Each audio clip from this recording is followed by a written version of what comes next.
Hello guys. आज की ये कहानी बेहद खौफनाक कहानी है। अगर आपको भूतों से डर लगता है तो इस वीडियो को अभी स्किप कर दें, नहीं तो इस कहानी को ध्यान से सुने। सिरकटा भूत। मयंक एक मल्टीनेशनल कंपनी में ब्रांच मैनेजर की जॉब करता था। एक दिन मयंक को ऑफिस से घर जाने में लेट हो गया। सर्दी का मौसम होने के कारण रात भी जल्दी हो गई थी। ठंड पड़ना भी शुरू हो चुकी थी। रास्ते में चलते चलते मयंक को अचानक एक आवाज सुनाई दी, रुक जाओ। मयंक वहीं पर रुक गया और पीछे मुड़कर देखा, लेकिन पीछे कोई भी नहीं था। मयंक को फिर से वही आवाज सुनाई दी, सामने देखो। जैसे ही मयंक ने सामने देखा तो उसे जमीन पर कुछ चमकती हुई चीज दिखाई दी। मयंक दौड़कर उस चीज के पास गया और देखा तो यह कोई साधारण चीज नहीं थी, बल्कि एक चमकता हुआ हीरा था। उसने वह हीरा अपने हाथ में उठा लिया। उसकी चमक देखकर मयंक की खुशी का ठिकाना ना रहा। लेकिन मयंक को कहाँ पता था यह कोई साधारण हीरा नहीं, बल्कि एक मायावी हीरा है। अचानक उस हीरे में से आवाज आई, अगर तुम्हें और हीरे चाहिए तो इस जमीन को खोदो। इस जमीन के नीचे बहुत सारे हीरे हैं। मयंक खुश हो गया। उसने उस हीरे को अपनी जेब में डाला और जमीन खोदना शुरू किया। करीबन 2 फीट खोदने के बाद अचानक मयंक डर के मारे चिल्लाने लगा। इसके कारण उसका संतुलन खो गया और वह जमीन पर गिर पड़ा, क्योंकि उस गड्ढे में से हीरे मोती नहीं, बल्कि किसी इंसान का कटा हुआ सर मिला। अचानक वह सर हवा में उड़ने लगा और बोला, डरो मत, मैं तुम्हें हानि नहीं पहुंचाऊंगा और मैं तुम्हें बहुत सारे हीरे और जवाहरात भी दूंगा। बस मेरी बात ध्यान से सुनो। मैं जहां जाता हूं वहां मेरे पीछे आओ।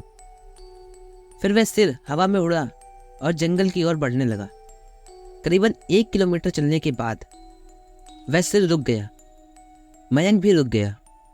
फिर उस सिर ने मयंक से कहा, इस जमीन के भीतर बहुत सारे हीरे जवाहरात हैं, इस जमीन को खोदो। मयंक खुश हो गया और उस जमीन को खोदना शुरू कर दिया। खोदते खोदते उस जमीन के नीचे कोई हीरा मोती नहीं मिला, बल्कि उस सिर का कटा हुआ धड़ मिला। धड़ मिलते ही उस सिर ने कहा, अब तुम्हें बस एक आखिरी काम करना है, उसके बाद मैं तुम्हें माला माल कर दूंगा। तुम्हें कहीं से भी 1 लोटा खून लाना होगा। यह सुनकर मयंक ने कहा, 1 लोटा खून? और मैं 1 लोटा खून कहाँ से लाऊंगा? उस सिर ने कहा, चलो मेरे साथ। वो डरावना चेहरा मयंक को साथ लेकर थोड़ी दूर पे गया। वहां उसने एक इंसान को जाते हुए देखा। वो सिर बोला, उस इंसान को मारकर खून ले आओ। मयंक डर गया और बोला, नहीं नहीं, यह मुझसे नहीं होगा, मैं ये नहीं कर सकता। फिर वह सिर बोला, अगर तुमने ये काम नहीं किया तो मैं तुम्हें बहुत बड़ी मुसीबत में डाल दूंगा, फिर तुम्हारी पूरी जिंदगी नर्क बन जाएगी। मयंक ने हाथ जोड़कर कहा, मुझे माफ कर दो। अगर मैंने उस इंसान को मारा तो मुझे पुलिस गिरफ्तार कर लेगी और मुझे जेल में जाना पड़ेगा।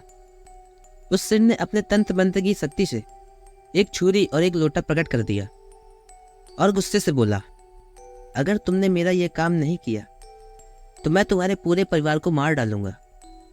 मयंक ने मजबूरी में आकर चाकू उठाया और उस आदमी को मार डाला और उसका खून लोटे में लेकर उस सिर के पास आ गया। वो सिर खून देखकर बहुत खुश हुआ और बोला, यह खून मेरे शरीर के ऊपर डाल दो। उस सिर के कहने पर मयंक ने खून को उसके शरीर पर डाल दिया। फिर कुछ ही देर में वो कटा हुआ सिर उस शरीर से जाकर जुड़ गया। ये सब देखकर मयंक की हालत अब खराब होने लगी। वो उस भूत को देखकर काफी डर गया। जैसे ही वो भूत जिंदा हुआ तो जोर जोर से हंसने लगा और डरावनी आवाज में बोला, तुमने बहुत बड़ी गलती कर दी। तुम्हें मुझे फिर से जिंदा नहीं करना चाहिए था। अब मैं तुम्हें ही नहीं, बल्कि इस पूरे शहर को मौत के घाट उतार दूंगा। डर के मारे मयंक के मुंह से आवाज भी नहीं निकल रही थी। वो अपनी जान बचाने के लिए वहां से दौड़ा, लेकिन उस भूत ने छलांग लगाकर मयंक को जमीन पर गिरा दिया और बोला, मुझे बहुत भूख लगी है, अब मैं तुम्हारा मांस खाऊंगा। जैसे ही वो भूत मांस खाने के लिए आगे बढ़ा कि तुरंत ही उसका सिर धड़ से अलग हो गया। मयंक समझ नहीं पाया कि आखिर ये चमत्कार हुआ कैसे। जब मयंक ने पीछे मुड़कर देखा तो एक अघोरी बाबा खड़े थे। उस अघोरी ने मयंक से कहा, जब तुम उस आदमी को मारकर उसका खून ले जा रहे थे तभी मैंने देख लिया था और समझ गया कि कुछ तो बुरा होने वाला है। इसीलिए मैं तुम्हारा पीछा करते करते यहाँ तक चला आया और मैंने अपनी मंत्र की शक्ति से उस भूत को फिर से मार दिया। अब तुम निश्चिंत होकर अपने घर जाओ, अब तुम पर कोई खतरा नहीं है। आज भी मयंक उस बात को याद करता है तो उसकी रूह तक कांपने लगती है। दोस्तों, यह कहानी आपको कैसी लगी हमें कमेंट में ज़रूर बताएं और चैनल पर नए हो तो चैनल को सब्सक्राइब करके बेल आइकन प्रेस कर लें, क्योंकि ऐसी भूतिया और डरावनी कहानियाँ हम इस चैनल पर लाते रहते हैं। मैं मिलता हूँ आपसे फिर किसी और वीडियो में। तब तक के लिए कीप वॉचिंग फैक्टोरियस।